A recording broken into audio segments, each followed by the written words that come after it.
এই সময় হতো আসল গোলমাল। আমার মা ঠাকুমা দুজনই ছিলেন চাবির সন্ধানে অতি সাবধানী।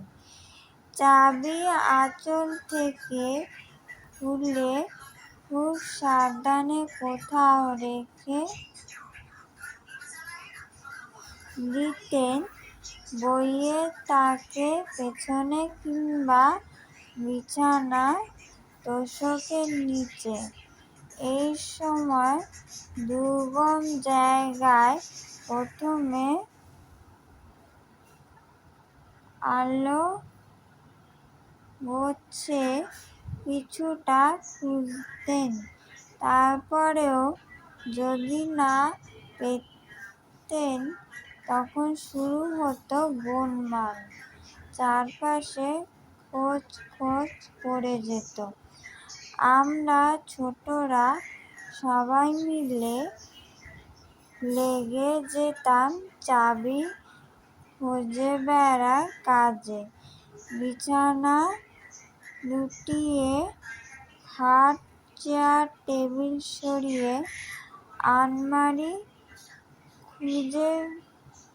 আলমারি মাথায় উঠে